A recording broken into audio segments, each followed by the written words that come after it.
للسلطان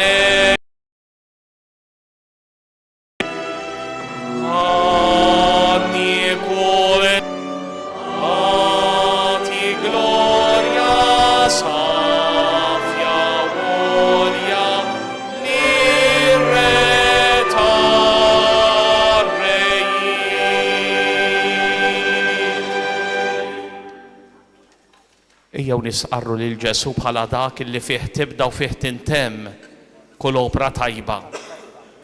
Ejjew intemmu f'riġlejh din is-sena waqt illi ngħidulu grazzi.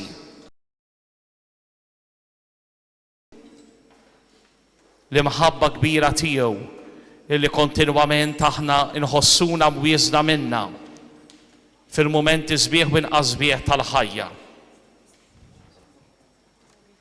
Ejjew bħala pellegrini li qegħdin infittxu t-tama f'riġlejn Ġesu nagħmlu t-talba għal din is-sena tal-ġublew.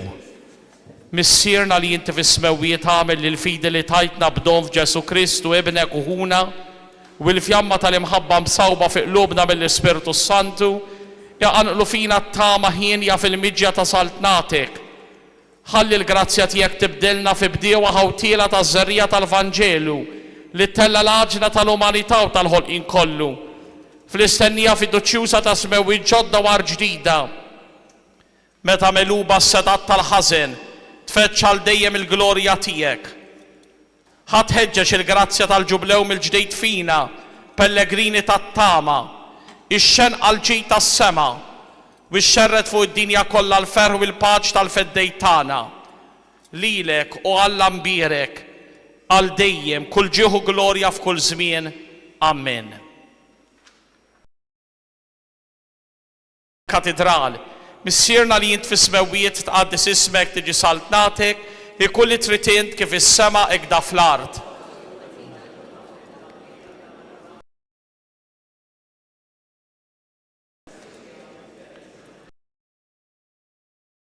Mulejmija kimbir tiegħek Gloria lill-Missier u lill-Leben u lill-Ispirtu Santu. Għatihom mulej il-mistrieħ ta' dejjem, jistruħu fi sliem.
Oremus.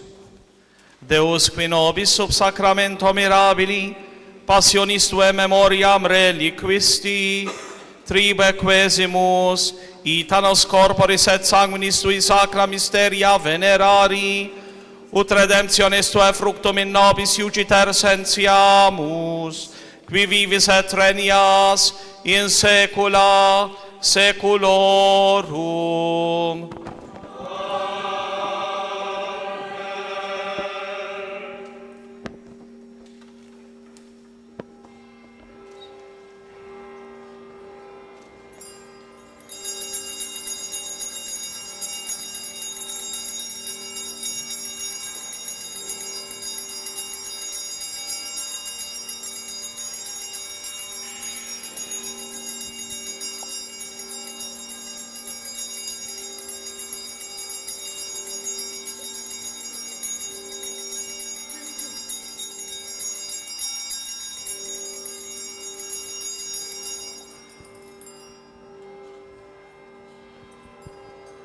Ikun imbierek Alla, imbierek l-isem imqaddes tiegħu, imbierek Ġesu Kristu veru Alla u veru bniedem, imbierek l-isem ta' Ġesu, imbierek għall-qalb imqazza tiegħu, imbierek id-demm għażiż tiegħu, imbierek Ġesu fis-Santissimu Sagrament tal-Artal, imbierek l-Ispirtu Santu Paraklitu, imbierek għall-kbira Talla Marija Santissima, imbierek għall-imqazza Immakulata Kunċizzjoni tagħha, imbierek it-tlu glorjus tagħha fis-sema, imbierek l-isem ta' Marija Verġni Uom, imbierek San Giuseppe Arus Kassissimu tagħha, imbierek Alla Flanġni u l-qaddisin kollha tiegħu.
Inġbarna biex niċċelebraw l-Ewkaristija feluq l-ottava tal-miliet u fis-solennità ta' Marija Umm Alla.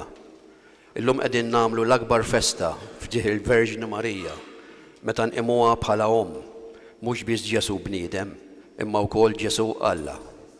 Nitolbuha sabiex aħna bħala nkunu għaddejja tal-misteru talla u nofru ħajjitna biex Ġesu jkun preżenti fostna u għalina. Din l-aħħar qudiesa tas-sena bħala ratti l-ħajr lill-Alla ta' dak kollu li għamel magħna u nitolbuh biex is-sena l-ġdida tkun ta' paċi u prosperità. Nagħtu bidu għal din iċ-ċelebrazzjoni billi nqumu bil-wieqfa.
Fl-isem tal-Missier u tal-Iben u tal-Ispirtu Santu. Amen.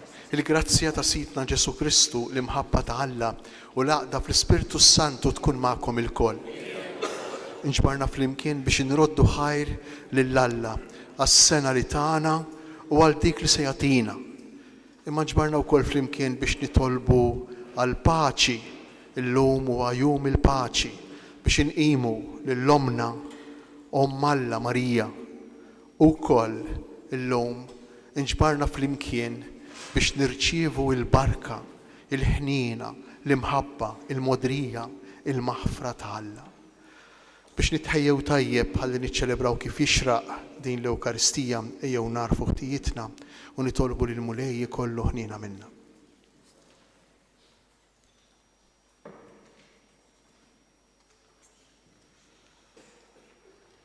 Nitolbu flimkien, nistqar l-Alla li jista' kollox u li l-komuti li jiena dnibt ħafna bil-ħsieb, bil-kliem, billi ħallejt mirjieti.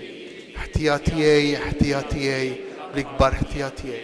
Għalhekk nitlob lill-imqazza Marija dejjem Verġni, lill-anġli l-qaddissin kollha u lil-komuti biex titolbu għalija lill-mulej Alla tagħna. Iħenna lina Alla li jista' kollox jaħfrilna dnubitna u jwassalna għal ħajja ta' dejjem.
Gloria in excelsis Deo.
nitolbu.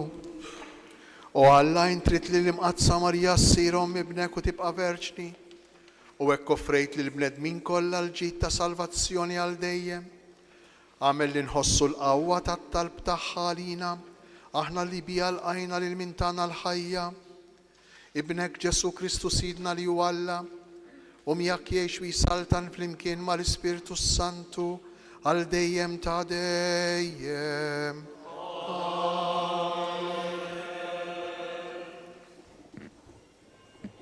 Qari mill-ktieb tan-Numri.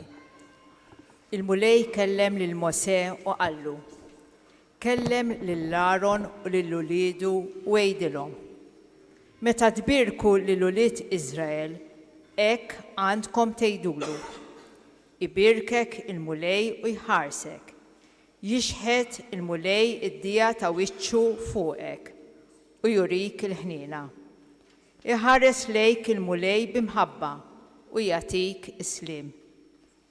Hekk huma jsejħu ismi fuq ulied Iżrael u jiena imberikhom. Il-kelma tal-mulej. Eħen għalina Alla u jberikna. Eħen għalina Alla u jberikna. Idawwar għal fuqna id-dija ta' wiċċu biex jinarfu fuq l-art triqatek, fuq il-ġlus kollha is-salvazzjoni tiegħek. Eħen għalina. Jitennew il-ġnus u jannu bil-ferħ, għax triġi il-popli bis-sewwa, u l-ġnus fuq l-art int tmexxihom. Ifaħruk il-popli u Alla, ifaħruk il-popli kollha. Iberikna Alla u tibża minnu l-art kollha minn tarf għal ieħor.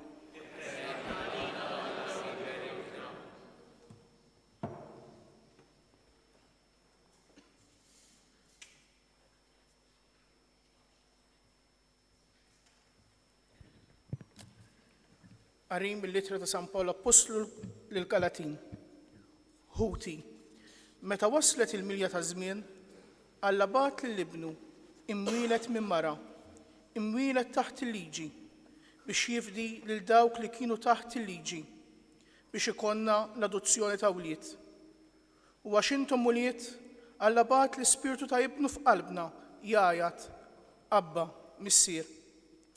U hekk m'intix iżjed il-sir iżda iben, u jekk iben werriet ukoll bil-grazzja ta' Alla. Il-kelma tal-mulej. Roddu ħajl lil-Alla. Inqumu bil-wieqfa.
Il-mulej ma'kom. Qari mill-Evanġelju mqaddes skont San Luqa.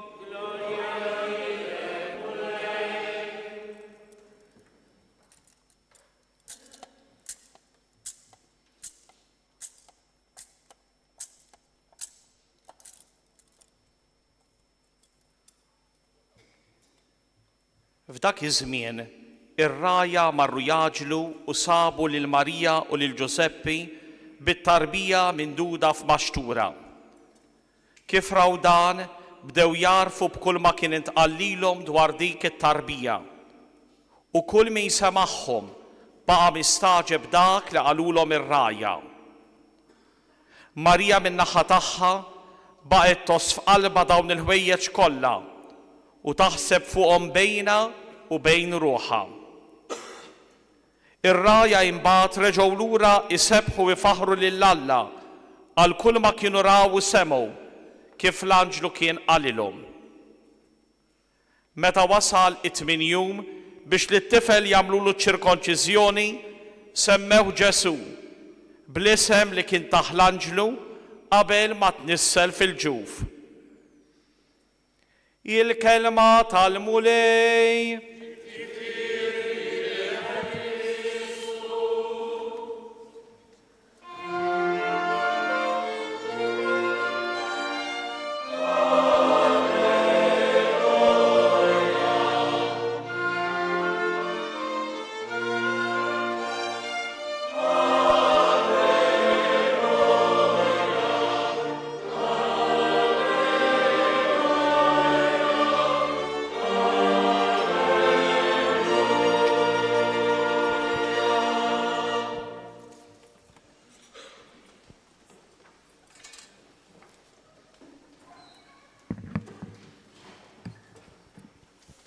Is-sena tajba lil kulħadd.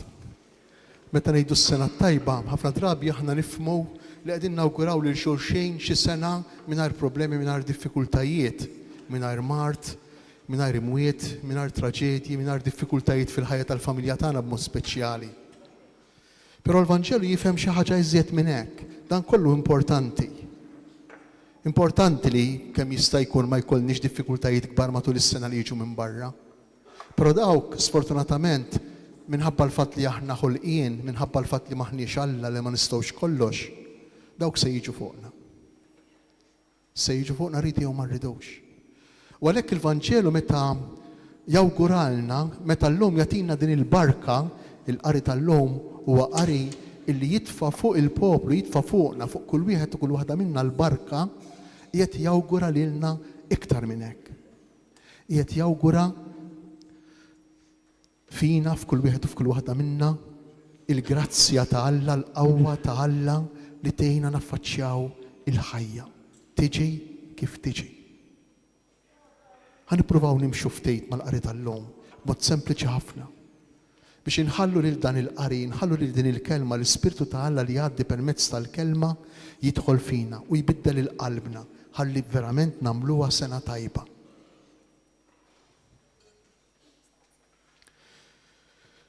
Kemm hu sabiħ l-ewwel qari mill-ktieb tan-Numri illi fih Alla jordna lil Mosè biex jagħti rit, jagħti ritwal, mod, ordni ta' kif Aaron u l-qassisin tiegħu il-koħenim jagħtu l-barka jbierku, jawguraw lil poplu. Il-barka mi xajr l-awgurju illi Alla jagħti lil poplu tiegħu. U awgurju li jinżel fil-qalb. Awgurju li mhux imiss l-istorja l-ġrajiet ta' madwarna, imma jmiss il-persuna tagħna, l-qalb tagħna. Ibierkek il-mulej u jħarsek. Jitfa' il-mulej id-dija ta' wiċċu fuqek u jurik il-ħniena. It-tieni sentenza, it-tielet sentenza. Traduzzjoni iktar litterali. Jerfa' l-fuq wiċċu il-mulej bimħabba u jagħtik is-sliem, ix-xalom, il-paċi. U ma 3 sentenzi. Interessanti ħafna x'dawn it-3 sentenzi din il-barka hi speċjali ħafna fl-Iskrittura, hi importanti ħafna l-Lowt. Is-saċerdoti biss kellhom u sal-lum għandhom il-possibilità illi jagħtu din il-barka lill-poplu, ħadd iktar. Hija magħmula din il-barka minn 3 frażijiet illi fin-nofs ta' kull frażi hemm il-kelma Jahwe, il-kelma mulej. Ibierkek il-mulej u jħarsek. Interessanti ħafna x'l-ewwel darba li nsibu l-kelma beraka, ibierek, fl-Iskrittura u fil-ktieb tal-Ġenesi. Meta Alla fil-ħolqien joħloq lil bniedem u jbierku berikom Alla jgħid il-Ktieb tal-Ġenesi qalilhom nislu, oktru, imlew l-art, waħkmu fuqha. Dan xi fisser? Dan ifisser li l-barka mejxajr awgurju ta' ħajja, imma mhux biss, awgurju ta' prosperità. Alla jagħtihom kollox mal-ħajja lil bniedem lil Adam u lill-Eva u lilu lilek lilna mad-don tal-ħajja jagħtina kollox dak kollu li aħna nistgħu ngawdu. U tant femuha l-Lowt dejn illi kellhom tradizzjoni, anzi liġi importanti ħafna, il-liġi tal-primogenitura, il-barka. Min fost l-uliet jirċievi l-barka mod speċjali marbuta mal-ewwel wild kien jirċievi mhux biss l-awgurju l-imħabba partikulari tal-missier imma wkoll il-parti l-kbira tal-ġid. L-eredità, il-wirt kien marbut ma' din il-barka. Tant fehmu l-Lowt x'rid jgħid Jaħwe fil-Ktieb tal-Ġenesi meta l-awtur jgħid u berikhom Alla u qalilhom. U allura hawnhekk diġà inħossuna imberkejn kull wieħed u kull waħda minna ibierkek il-mulej, id-don tal-ħajja. Tgħiduli imma kemm għandna problemi u diffikultajiet. Imma d-don tal-ħajja u ikbar minn dawn il-problemi u d-diffikultajiet tant illi kieku m'hemmx id-don tal-ħajja kieku lanqas hemm problemi u diffikultajiet. Ibierkek il-mulej u jħarsek, jipproteġik. Mela mhux biss jagħtik il-ħajja u jagħtik dak kollu li għandek bżonn, imma wkoll jieħu ħsiebek. U jieħu ħsiebek mhux biss il-ħajja bioloġika, fil-ħajja fiżika tiegħek, imma jipproteġik, iħarsek, is-sens litterali tagħha hu li inti tibqa' dejjem għal dejjem taħt għajnejn il-mulej. Din il-ħajja li huwa tak, dan il-ġid li huwa tak ma jispiċċax lanqas ma' tmiem tal-ħajja bioloġika, lanqas ma' tmiem tal-ħajja fiżika. U din il-barka narawha sseħħ fil-Vanġelu fit-twelid ta' din it-tarbija, fit-twelid ta' Ġesu. Għaliex? Għax Ġesu huwa il-milja tal-ħajja, il-milja tar-rigali ta' Alla, il-milja tad-doni li Alla jista' jagħti lill-bniedem, lilek il-kull wieħed u kull waħda minna. Imma għalfejn? Għax Alla mhux biss jagħtina l-ħajja u dak kollu li għandna bżonn biex ngħixu il-barka fil-Ktieb tal-Ġenesi, imma wkoll jagħtina lil Ġesu biex jgħidilna jurina kif jagħtina l-Ispirtu tiegħu aħna l-Kristjani biex dak li aħna il-ħajja tagħna u dak li għandna ingawduh fuq il-mudell, fuq l-istil ta' Ġesu. Ngħixuh kif għexu Ġesu, l-ikbar rigal. M'hemmx rigali kbar minn dan. San Pawl jekk Alla tagħna lill-Ibnu stess, kif ma jagħtiniex kollox miegħu. Alla jagħtina lil Ġesu bħala l-ikbar barka fil-ħajja tagħna. Mhux biss fil-ħajja ta' din l-art imma wkoll fil-ħajja li ġejja. Dik hija l-ewwel sentenza tal-barka ta' Aaron tal-Ktieb tan-Numri, it-tieni sentenza. Jitfa' il-mulej id-dija ta' wiċċu fuqek u jurejk il-ħniena. Nerġgħu nduru għall-Vanġelu biex nifhmu sew din il-frażi li hija reali anke fil-ħajja tagħna. Kemm femuha ir-rajja jitfa' il-mulej id-dija ta' wiċċu fuqek. Kienu għadhom ġejjin ir-rajja minn dik l-esperjenza tal-glorja ta' Alla li tiddi madwarhom. U qabadhom il-biża' r-rajja għaliex? Għax ir-rajja skont it-Talmud, skont ispjegazzjoni tal-Iskrittura tar-Rabbini, l-anġlu ta' Alla kellu jidher biex jeqridhom minn fuq wiċċ l-art, biex jisħithom minn fuq wiċċ l-art.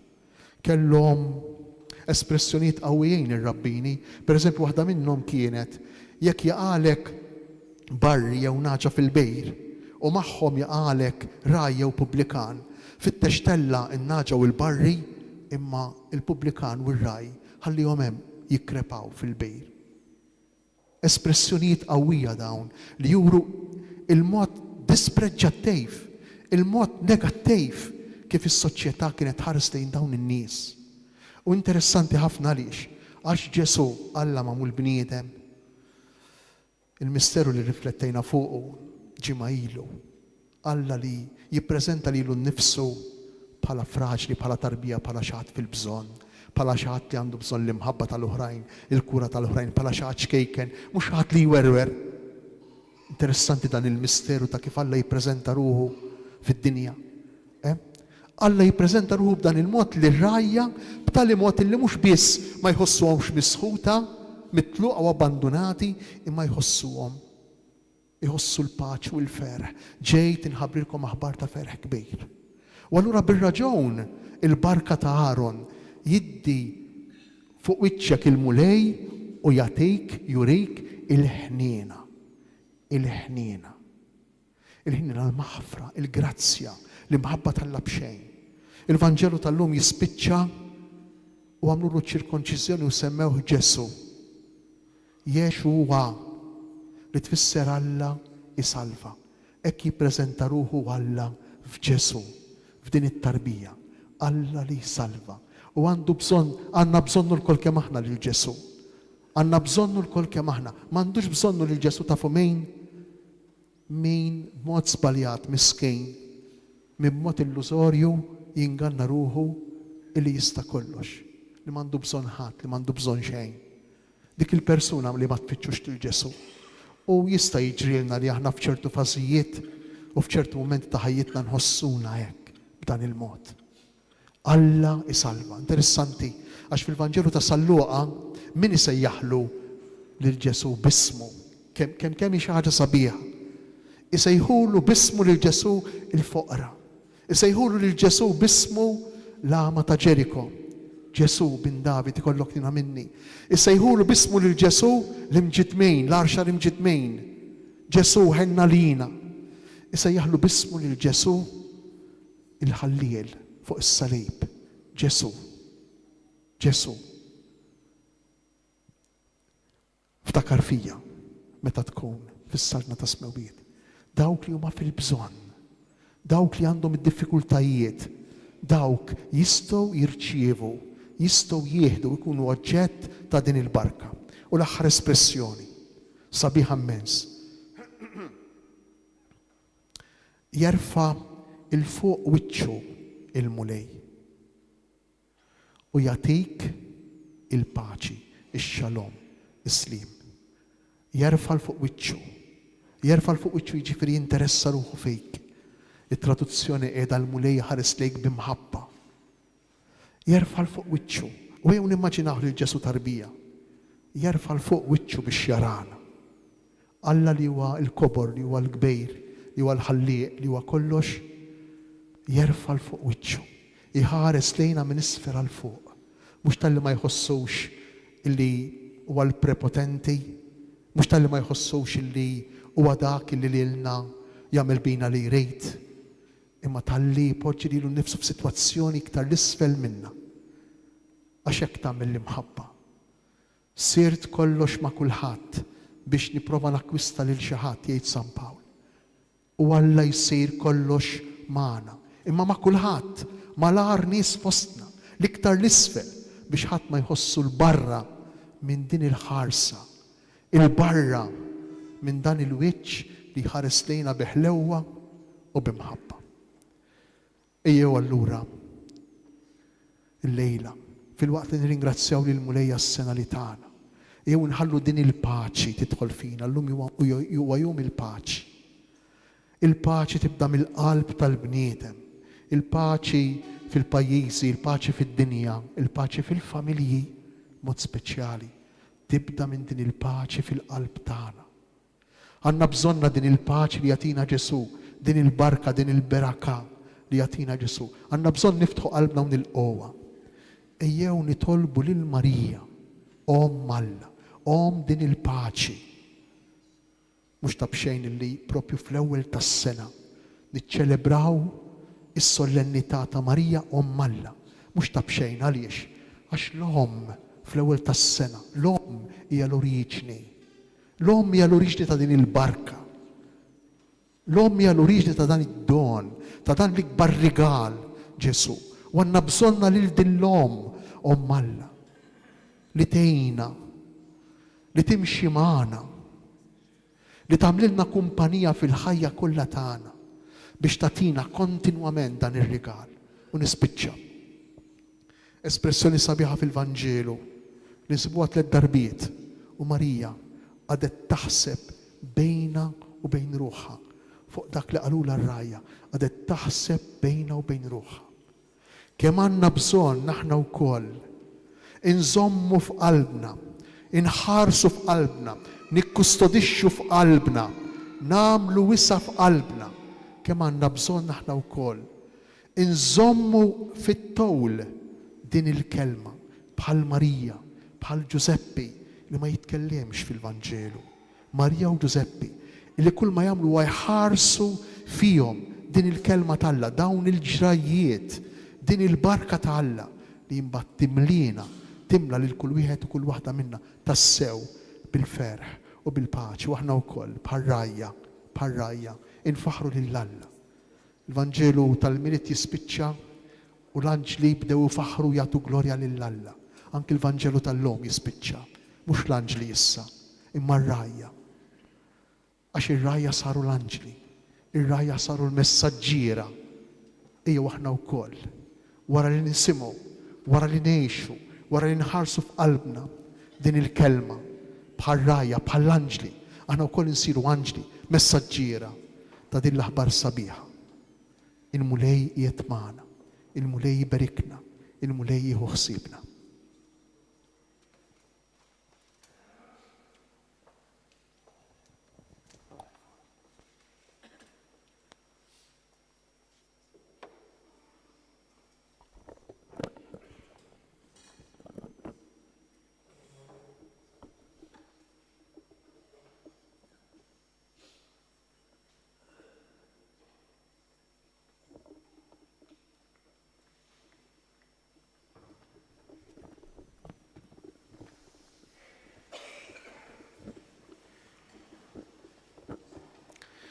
Ew flimkien nistqarru dak li remnu, jiena nemmen falla wieħed il-missier li jista' kollox li ħalaq is-sema u l-art, dak kollu li jidher u dak li ma jidirx.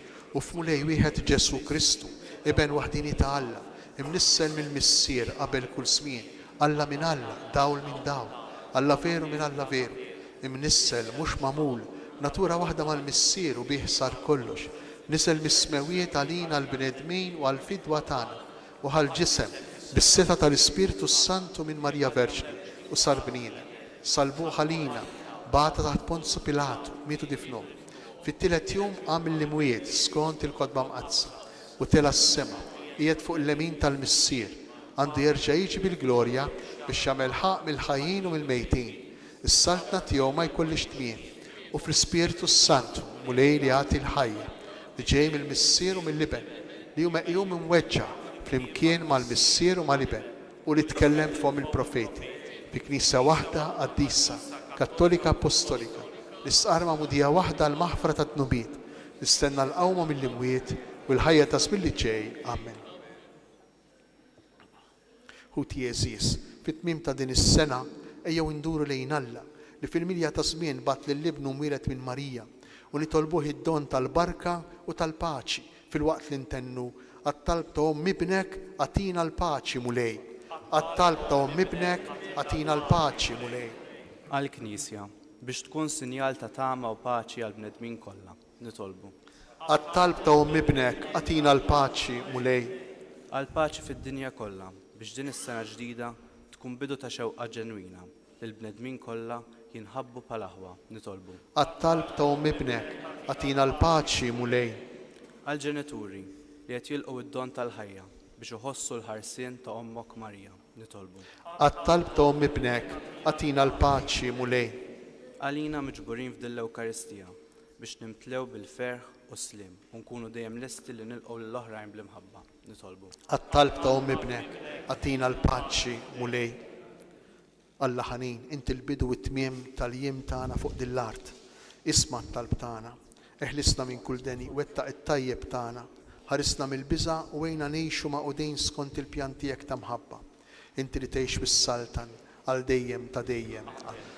Nixtieq infakkarkom li ġbir li qed isir matul il-qudies tal-lum u għada se jmur brisq id-dar tal-Providenza bħala parti mill-kampanja ta' ġbir ta' fondi brisq din id-dar tal-Knisja. Mal-offerti tal-ħobs u l-inbit nofru wkoll il-ħajja tagħna sabiex intrabtu dejjem f'kollox u ma' Ġesu.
Itolbu ħuti biex is-sagrifiċċju tiegħi u tagħkom ikun joġob l-Alla l-Missier li jista' kollox.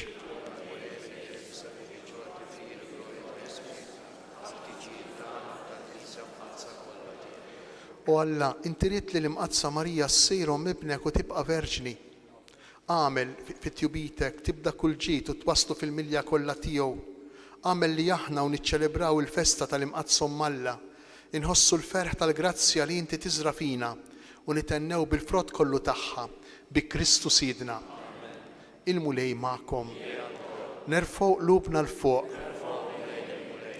Nissu ħajr li l-mulej Alla tagħna.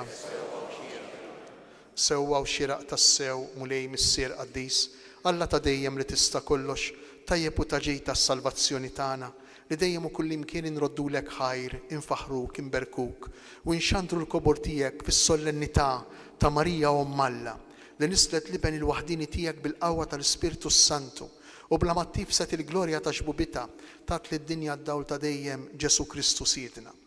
Bieħi faħru l-kobor tiegħek l-anġli, iqmuk id-dominazzjonijiet, jitredu qudiemek is-setat, il-kol ferħana jfaħruk ismewiet mas-serafini u l-qawwiet tas-sema, flimkien ma tagħhom ilqa' nitolbuk it-tifħir tagħna waqt li bil-qima intennulek.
Qaddis tassew int mulej u jissoqlok it-tifħir tal-ħolqien kollu.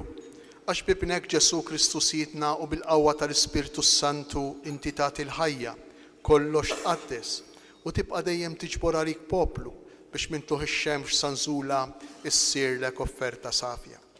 Għalhekk mulej ġejna quddiemek b'dawn l-offerti biex ikunu konsagrati lilek miċċa kontana nitolbuk qaddishom bl-Ispirtu tiegħek biex isiru il-ġisem u d-demm ta' ibnek Ġesu Kristu sidna li bik mandament tiegħu qegħdin niċċelebraw dan il-misteru. Għaxu fil-lejl li fih ingħata għalina ħal-ħobs raddlek il-ħajr birek qasam tali d-dixxipli tiegħu u qal ħudu u kulu il-koll minn dan għax dan huwa ġismi li jingħata għalikom.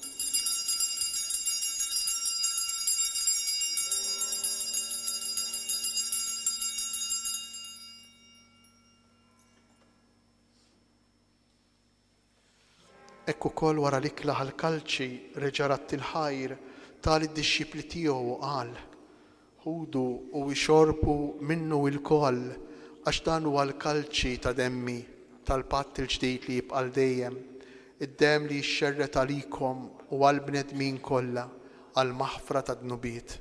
Għamlu dan b'tifkira tiegħi.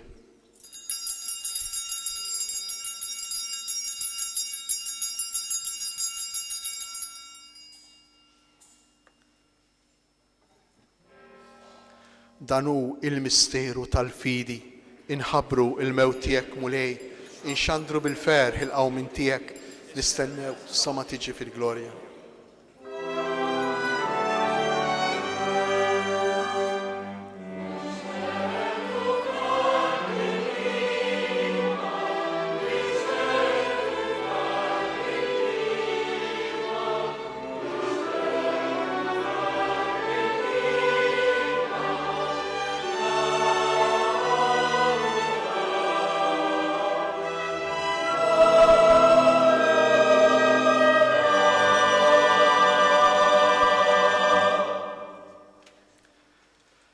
Għalhekk aħna u nagħmlu dan b'tifkira tal-passjoni li bija ibnek fdina u tal-qawmien bitluħ glorjus tiegħu fis-sema. Aħna li qegħdin nistennew u nittamaw it-tieni miġja tiegħu b'raddi l-ħajr nofrulek dan is-sagrifiċċju ħaj u qaddis. Ħares nitolbuk lejn l-offerta tal-Knisja tiegħek. Ara fiha l-vittma li bis-sagrifiċċju tagħha rid terġa' tħabbibna miegħek.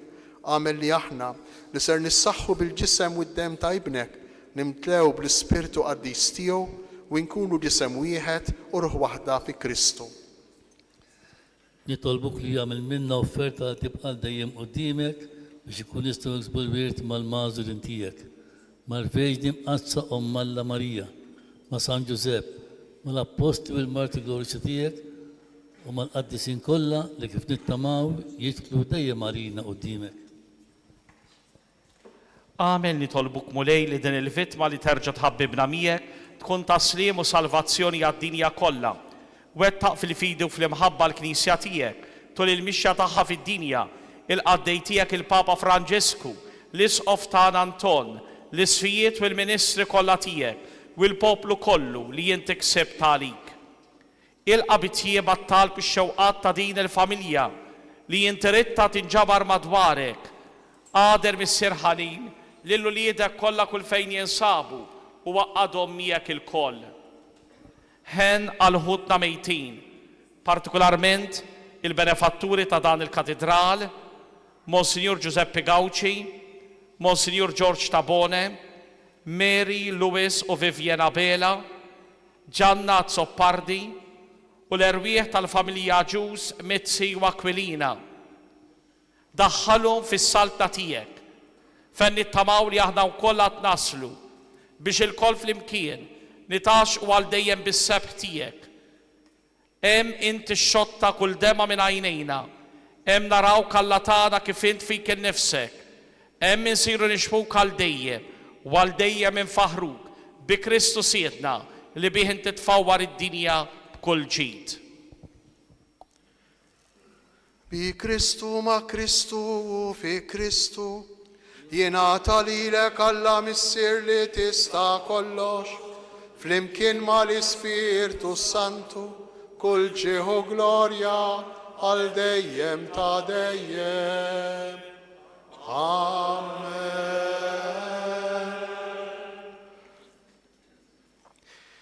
Il-wiċċ u l-iskrin tal-persuna nirrelataw flimkien permezz tal-uċoħ. Il-barka imsemmija fil-ktib tan-Numri titkellem darbtejn mill-wiċċ ta' Alla. Alla li jitfa' fuqna d-dija ta' wiċċu, Alla li jerfa' wiċċu l-fuq bimħabba lejna.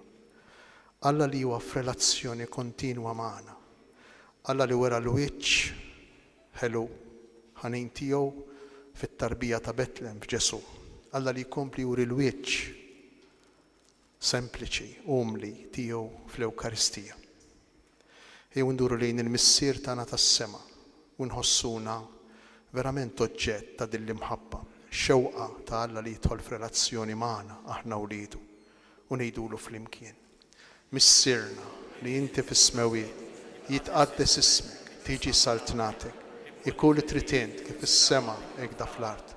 Ħobsna ta' kuljum għatina llum. Aħfrilna dnubitna bħalma naħfru lil min hu ħati għalina. Iddaħħalniex fit-tiġrib, isteħlisna mid-deni. Eħlisna nitolbuk mulej minn kull deni. Għatina fit-tieba u l-ħnina tiegħek il-paċi fi żmienna biex inkunu ħielsa dejjem mid-dnub u mħarsa minn kull inkwiet.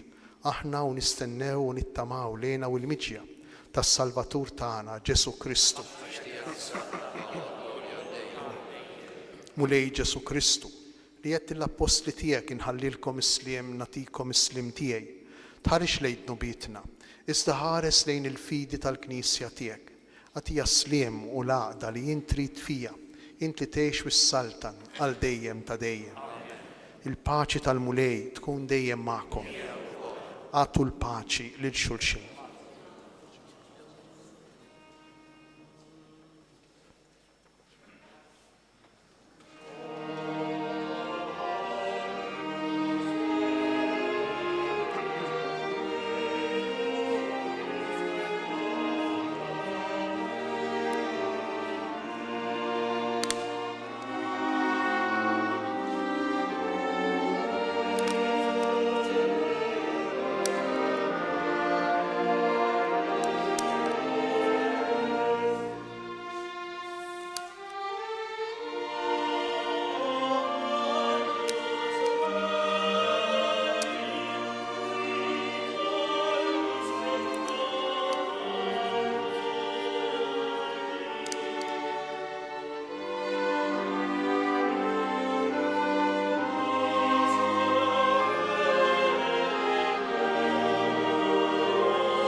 Danu il-ħaruf ta' Alla, danu Ġesu li jerfa' fuq l-ħtija tagħna, danu il-barka ta' Alla, d-don ta' lina. Ħenjin aħna li aħna mistiedna għal din l-ikla tal-ħaruf. U li ma jistoqlix li tidħol taħt is-saqaf tiegħi, jista' jgħid kelma waħda u ruħi tkun infejn. Nippreparaw lilna nfusna għat-qarbin biex din it-qarbina tkompli timliena bil-preżenza tal-Alla. Ħalli nkunu tassew amara ta' Alla fostna.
Sejrin flimkien nitolbu minkantaw l-innu tat-Tedejum bħala ratti l-ħaj feluq din is-sena.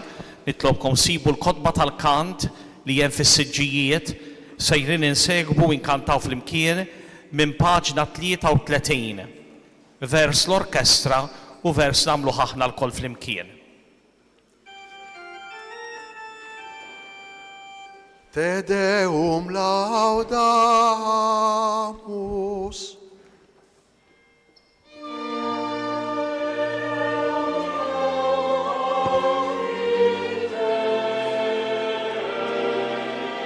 Flimkien. Eternum patrem omnis terra veneratur.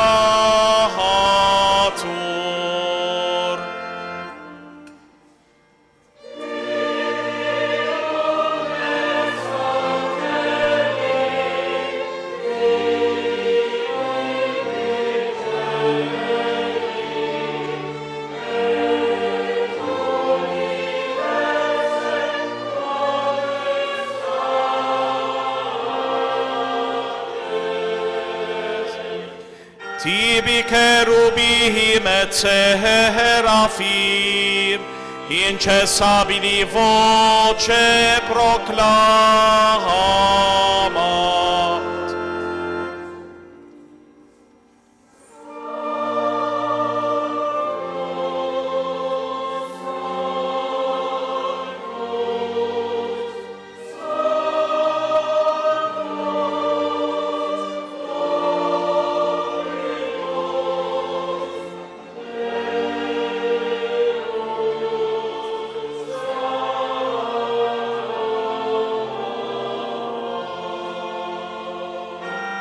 Pleni sunt celi et terra, maestatis gloriae Tuae.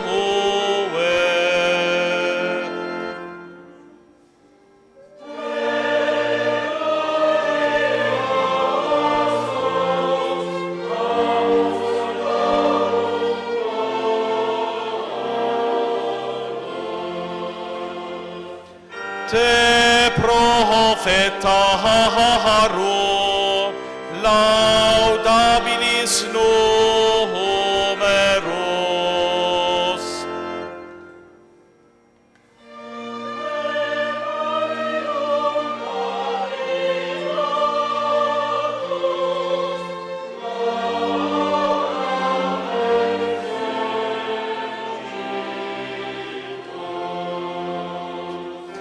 Te per orbehem terrarum, sancta confitetur ecclesia.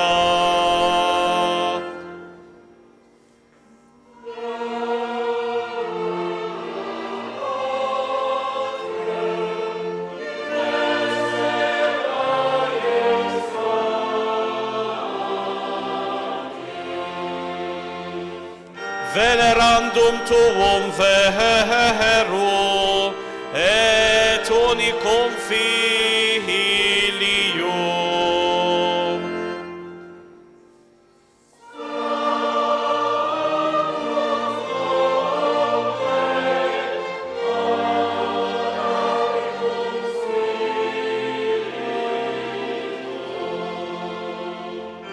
Por ex gloriae Christe.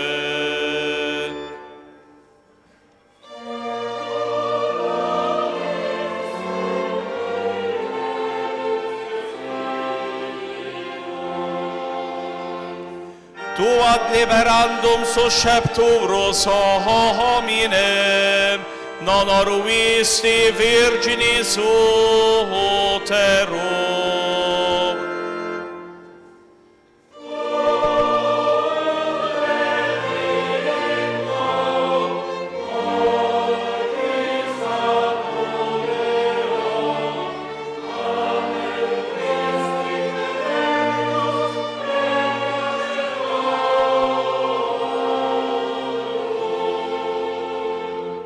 Tu ad dexteram Dei sedes in gloria Patri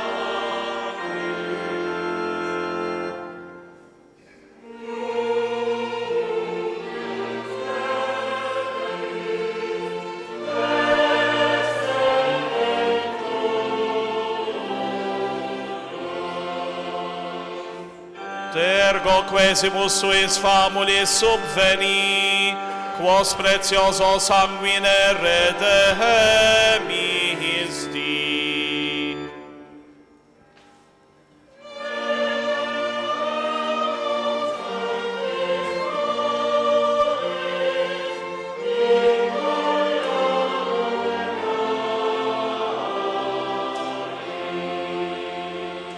Salvum fac populum tuum Domine, dicte hereditati tuae.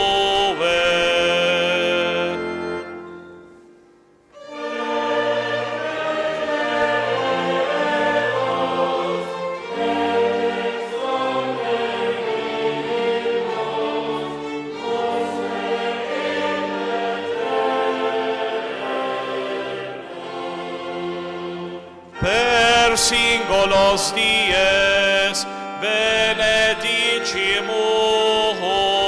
te.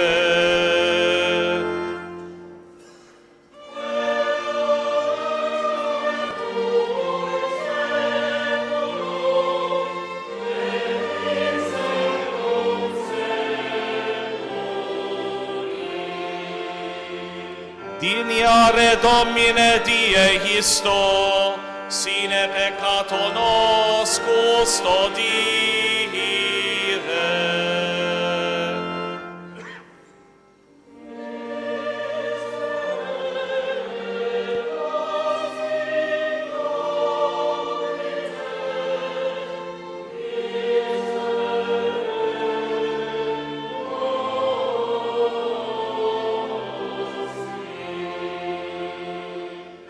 Fiat misericordia tua Domine super nos, quem ad modum speravimus in te.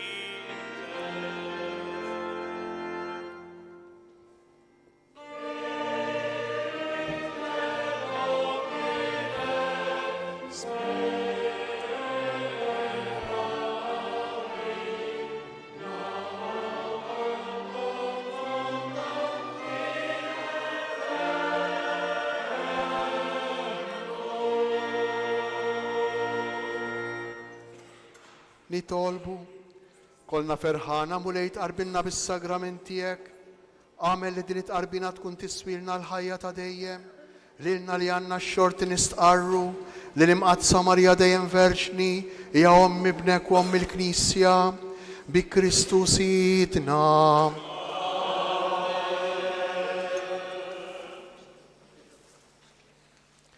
Il-mulej ma'kom. Alla għajnu bidu ta' kull barka, jatikom il-grazzja tiegħu, jimlikom u jfawwarkom bil-barka u jħariskom u jżomkom qawwijin u sħaħ matul is-sena kollha. Amen. Iwettaqkom fil-fidi, iqawwikom fit-tama u jatikom imħabba b'sabar għaddejs sal-aħħar. Amen. Imexxi l-ħajja u l-emil tagħkom fis-sliem, jisma' t-talb tagħkom hawn u kullimkien u jwassalkom fil-għena tal-ħajja ta' dejjem. Amen. U jberikkom Alla li jista' kollox, il-Missier, l-Iben u l-Ispirtu Santu. Amen. Morru u għejxu fil-paċi ta' Kristu.